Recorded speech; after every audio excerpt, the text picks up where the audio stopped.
Assalamualaikum warahmatullahi wabarakatuh. Salam oplok kodok. Terima kasih buat teman-teman yang selalu hadir dan mampir di channel saya. Buat teman-teman baru yang baru bergabung, saya ucapkan banyak-banyak terima kasih pula. Semoga teman-teman semua dalam keadaan sehat walafiat, tak kurang suatu apa, dan diberikan kemudahan untuk segala urusannya. Kali ini saya kedatangan tamu sebuah kiriman dari subscriber. Menurut informasinya ini adalah modul AC SAP. Dan untuk kali ini paket dikirim dari Mas Mulya Siregar yang berada di Cibinong, Perumahan Puri, Bukit Depok, Blok L3, nomor 41, Sasak Panjang, Tajur Halang, Bogor. Untuk detailnya seperti apa, mari kita bongkar untuk paketnya. Lanjut.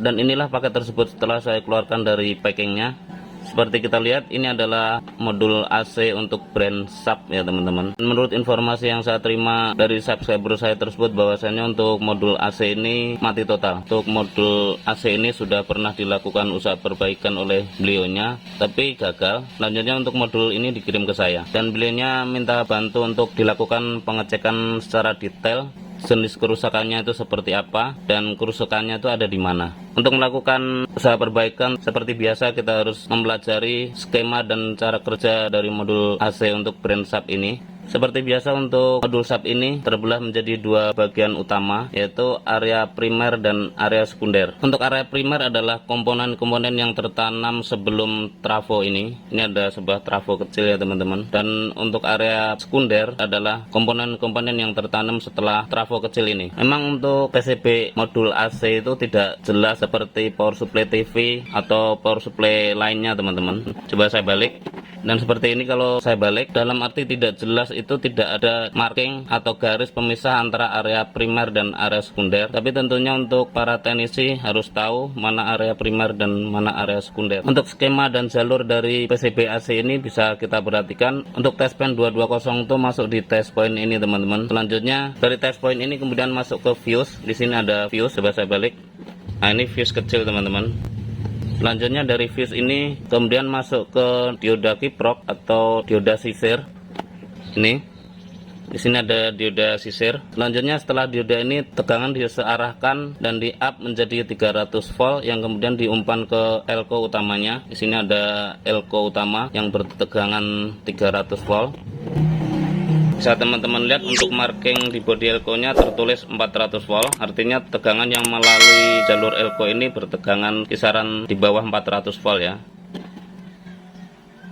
Setelah tegangan dibangkitkan menjadi 300 volt, selanjutnya diumpan ke IC PWM. Di sini ada IC PWM 7 pin, dan untuk IC PWM ini membangkitkan sinyal-sinyal PWM yang kemudian diumpan ke trafonya. Dari trafo ini mengeluarkan output tegangan-tegangan DC. Di sini untuk outputnya itu ada dua macam, tertulis di marking PCB-nya.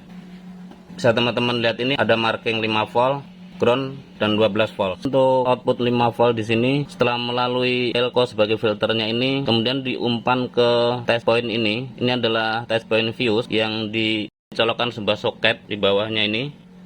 Selanjutnya untuk fuse-nya sendiri itu dipasang di sini. Ini adalah fuse ya teman-teman. Dan dari fuse ini kemudian diumpan balik lagi ke modulnya, yang kemudian jalur 5 volt tersebut sebagai VCC in ke IC utamanya ini. Untuk 12 voltnya setelah melalui elko sebagai filternya ini masuk ke IC ULN 2003 ini sebagai VCC in nya untuk mengendalikan relaynya yang dikontrol oleh IC chipset utamanya ini. Kurang lebih seperti itu buat Mas Mulya Siregar yang berada di Depok. Semoga bisa dipahami. Buat teman-teman baru yang baru bergabung, semoga ini bisa menjadi inspirasi. Buat teman-teman yang selalu mengikuti channel saya, terima kasih atas kesetiaannya. Tak lupa buat para senior, mohon maaf jika ada kesalahan dalam penyampaian. Selanjutnya kita lakukan pengetesan, dan di sini untuk subscriber saya tersebut sudah menginstal sebuah kabel dan kita tinggal colok ke 220 listrik. Selanjutnya kita lakukan penelusuran lebih detail untuk kerusakannya itu ada di mana. Lanjut.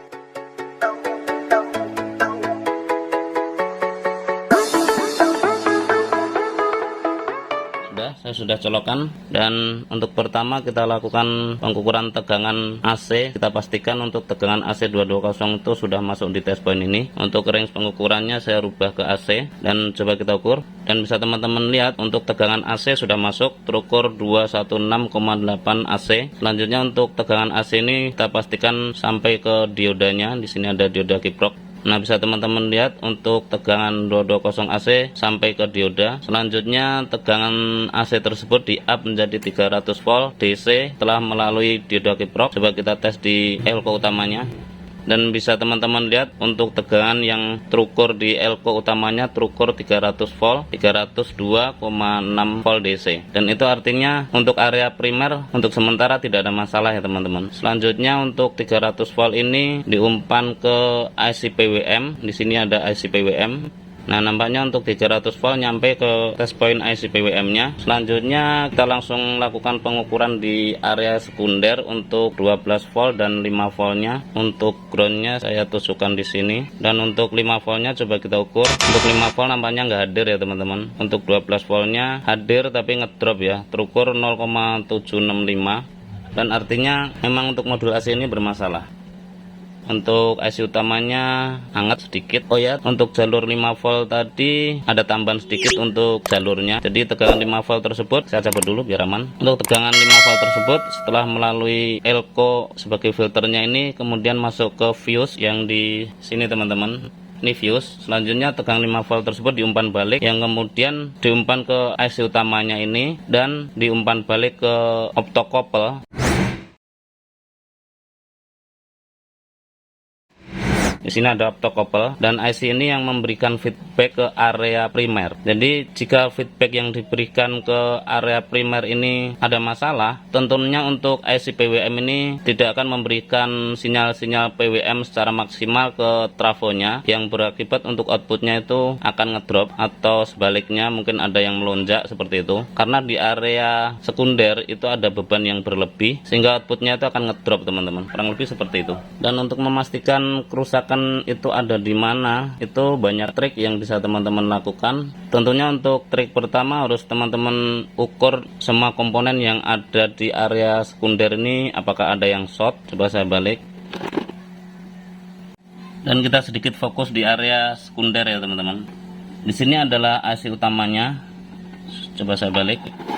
Dan di sekitar IC utamanya ini terdapat beberapa komponen, diantaranya kapasitor-kapasitor dan banyak komponen-komponen yang lain seperti R atau resistor SMD seperti ini. Tapi untuk melakukan pengetesan secara cepat itu kita lakukan pengukuran kapasitor. Perlu teman-teman tahu bahwa ini tuh kapasitor ya teman-teman, bukan resistor. Mungkin kalau teman-teman pemula ini mungkin dikiranya resistor. Terlihat ada marking di sini C22, C35, C34 seperti ini. Ini jumper P7 dan C atau kapasitor kembali. Ini pun juga kapasitor. Untuk kapasitor itu kalau kita ukur resistensinya itu tidak boleh terhubung. Jika terhubung itu artinya untuk jalur tersebut itu short atau konslet. Selanjutnya coba kita lakukan pengukuran apakah ada kapasitor di sekeliling area dekat IC Micom ini, apakah ada yang short. Di sini untuk range pengukuran saya rubah ke dioda, dan kalau saya shortkan untuk probe-nya ini jika bunyi bip panjang itu artinya short. Nah, seperti itu. Dan terlihat untuk nilai yang tertera di sini itu 0. Nah, seperti ini. Coba kita lakukan pengukuran untuk kapasitor ini apakah ada yang short. Oke, untuk kapasitor ini nggak ada masalah. Untuk kapasitor yang di sini, oke, nggak ada masalah. Nggak ada masalah. Oke, aman. Nah, bisa teman-teman lihat untuk kapasitor ini terukur short ya teman-teman. Ini juga, nah ini juga short, resistensinya rendah, hampir mendekati 0,011 yang di sini 0,004 dan itu hampir mendekati 0. Artinya untuk kedua kapasitor ini short. Bisa yang short itu kapasitornya atau IC Micom yang di bawah tadi, karena ini memang untuk filter IC Micomnya. Tentunya dengan shortnya jalur ini itu tegangan yang diumpan balik melalui optokopel ini tidak maksimal, dan untuk feedback ke IC PWM yang di sini pun tentunya akan memberikan feedback yang kurang maksimal juga, yang berimbas untuk outputnya itu akan ngedrop. Kurang lebih seperti seperti itu. Selanjutnya untuk trik kedua, bisa teman-teman gunakan sebuah MBR, dan di sini saya sudah menyiapkan sebuah MBR atau shot removal bikinan saya sendiri seperti ini teman-teman. Dan inilah MBR tersebut. Coba selanjutnya saya colokkan untuk MBR-nya. Nah, bisa teman-teman lihat di sini tertera voltase dan yang biru ini adalah ampere. Coba saya set untuk outputnya itu menjadi 5 volt aja. Saya kecilkan. Nah, cukup. Selanjutnya untuk output MBR ini saya inputkan ke jalur 5 volt, atau mungkin nyari aman saya kecilkan lagi aja ya. Nah, kita kasih 3,9 volt aja cukup. Selanjutnya kita suntikkan ke jalur 5 volt. Untuk groundnya saya suntikkan di ground tentunya di sini. Selanjutnya untuk 5 voltnya saya suntikkan di elko 5 volt. Nah, bisa teman-teman lihat untuk ampernya itu naik ya teman-teman. Padahal untuk modul AC ini belum start. Coba untuk IC-nya apakah panas? Nah, nampaknya untuk IC-nya panas. Coba saya suntikkan kembali. Nah, untuk ampernya sudah naik. Padahal ini hanya mensuplai IC Micom-nya saja. Harusnya ampernya nggak setinggi itu. Dan untuk kali ini saya kasih tegangan 3,5 volt. Ya, untuk IC-nya panas teman-teman. Dan artinya untuk IC ini memang bermasalah. Nah, itu untuk trik kedua, untuk mendeteksi kerusakannya itu ada di mana. Mungkin untuk membuktikan panasnya di sini saya akan gunakan thinner. Coba saya ambil thinner dulu. Dan kita siram thinner untuk IC-nya. Nah, untuk kali ini IC sudah saya siram thinner. Selanjutnya akan saya suntik tegangan kembali, dan kita lihat untuk IC-nya. Teman-teman perhatikan terlihat atau enggak ya, di IC tersebut itu langsung mengering karena panas ya. Mungkin lebih jelasnya saya gedein untuk tegangannya. Nah, bisa teman-teman lihat untuk thinnernya langsung mengering ya teman-teman. Tuh, terlihat enggak ya? Nah, kalau saya tembak terus, itu si thinner itu akan langsung mengering. Nah, terlihat enggak ya? Di sini coba teman-teman perhatikan, ini basah, dan coba saya tembak kembali. Nah, itu langsung mengering. Oke teman-teman, dari sekian proses pengetesan tersebut, saya pastikan untuk IC Micom ini memang yang short ya teman-teman. Dan untuk kali ini, setelah saya menghubungi subscriber saya tersebut, dengan rusaknya IC ini tidak mau lanjut. Tapi ya mudah-mudahan apa yang saya sampaikan untuk kali ini tuh ada manfaatnya buat teman-teman. Dan mungkin hanya itu yang bisa saya sampaikan. Terima kasih buat teman-teman yang sudah mengikuti tutorial ini dari awal hingga akhir. Semoga bermanfaat. Share ke teman-teman bila informasi ini dirasa penting dan berguna. Akhirnya dari saya, billahi taufiq wal hidayah. Wassalamualaikum warahmatullahi wabarakatuh. Salam oplok kodok.